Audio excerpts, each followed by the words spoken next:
حضرت مالک بن دینار فرماتے ہیں میں توبہ کرنے سے پہلے بہت بڑا شرابی تھا، میری 2 سال کی بیٹی تھی، میں شراب پینے لگتا تھا تو میری شراب گرا دیتی تھی، کہتی ابا میں تجھے گناہ نہیں کرنے دوں گی۔ 2 سال کی بیٹی، فرماتے میری بد نصیبی دیکھو میری بیٹی فوت ہو گئی۔ ایک رات میں خواب دیکھتا ہوں کہ دوزخ جنت کے فیصلے ہو رہے ہیں، قیامت قائم ہو گئی ہے، میرے لیے دوزخ کا حکم آ گیا، میرے پیچھے ایک بڑا سا اژدہا، بڑا سا سانپ بھاگنے لگا۔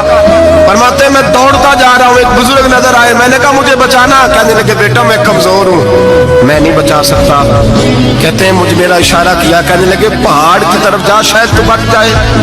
کہتے ہیں میں پہاڑ کی طرف جا رہا تھا تو وہاں سے بیٹی آ رہی تھی، میری بیٹی دوڑتی آئی، میری گود میں بیٹھی اور اژدہے سے کہنے لگی دفع ہو جا، تو میرے ابو کو نہیں جلا سکتا۔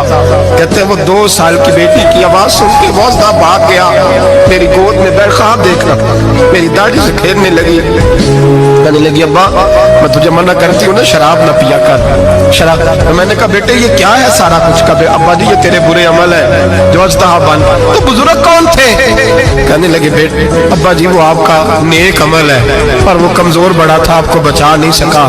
ابا جی بس کر دیں، بس کر دیں، اب آپ برے کام نہ کریں، آپ توبہ کر لیں، جو پچھلے گناہ ہو گئے میں اللہ کی بارگاہ میں سفارش کروں گی، رب آپ کے معاف کر دے گا۔ مالک بن دینار فرماتے ہیں میری آنکھ کھلی تو میں پکی توبہ کر گیا۔ بیٹیاں تو بخشوانے آئی ہیں دنیا میں، بخشوانے، اور یہاں لوگ فخر کرتے ہیں، فخر سے بتاتے ہیں، کہتے ہیں میرے بیٹے کے 15 رشتے ہیں، شاید مجھے قرآن اندازی کرنی پڑے، شرم کر، حیا کر، لوگیوں کی بیٹیوں کے بارے میں اس طرح کے انداز اختیار کرتا ہے، تو گناہ کرتا ہے پھر اس پر تو پھولتا نہیں سماتا، اور تو پھر تجھے حیا نہیں آتی۔ لوگ ٹیس کرتے ہیں، میں نے دیکھا ہے، کیونکہ بھائی کو تکلیف دیتے ہیں، کیونکہ باپ کو تکلیف دیتے ہیں، اذیت پہنچاتے ہیں۔ ڈرنا چاہیے نا، گناہ کرتے ہو پھر فخر بھی کرتے ہو، شرم آنی چاہیے۔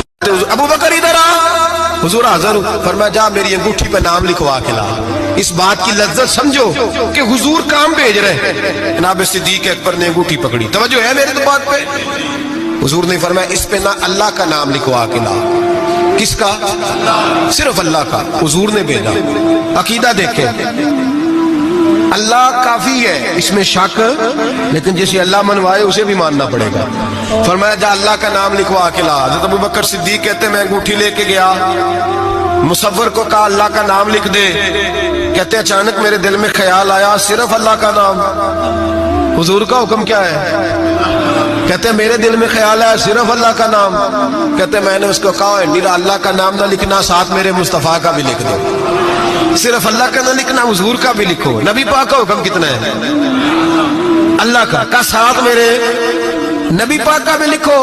حضرت ابو بکر نے 2 نام لکھوائے، فرماتے میں جب تک مسجد نبوی آیا نام 2 تھے، سارے رستے میں دیکھتے آیا اللہ اور محمد 2 نام تھے، جب مسجد نبوی میں انگوٹھی لا کے حضور کو پیش کی نا تو حضور نے فرمایا ادھر آنا، میں قریب آیا، فرمایا تجھے کہا تھا صرف اللہ کا نام لکھوانا، تو 3 لکھوا لایا ہے۔ کہا حضور یہ تیسرا کہاں سے آ گیا ہے؟ تو 2 ہی لکھوائے تھے، اور میں 3 ہے، یہ دیکھ اللہ، محمد اور ابو بکر، تو 3 نام لکھے۔ جناب صدیق اکبر کہنے لگے حضور قسم اللہ کی عزت کی آپ کا میں نے لکھوایا، اپنا نہیں لکھوایا۔ امام رازی کی تفسیر کبیر، آپ کا لکھوایا اپنا نہیں لکھوایا۔ اچانک حضور مسکرانے لگے، حضرت صدیق اکبر کا ماتھا چوما، سینے سے لگا لیا، نبی پاک کی آنکھوں میں آنسو، محبت کے آنسو۔ حضور کیا ہوا؟ فرمایا جبریل آ گئے ہیں، اور آ کے کہتے ہیں یا رسول اللہ رب فرماتا ہے ابو بکر نے گوارا نہیں کیا کہ آپ کا نام میرے نام سے جدا ہو، اور اللہ نے گوارا نہیں کیا کہ آپ کے نام سے ابو بکر کا نام جدا ہو۔ یہ اللہ نے گوارا نہیں کیا، اللہ نے گوارا نہیں کیا۔ یا رسول اللہ رب فرماتا ہے آپ کا نام ابو بکر نے لکھوایا ہے اور ابو بکر کا نام اس کے رب نے لکھوا دیا ہے۔ یہ عقیدہ ہے جناب صدیق اکبر کا، یہ عقیدہ ہے جناب صدیق اکبر کا کہ ہم نبی پاک کے نام سے اللہ کا نام اور اللہ کے نام سے نبی پاک کا نام جدا کر سکتے؟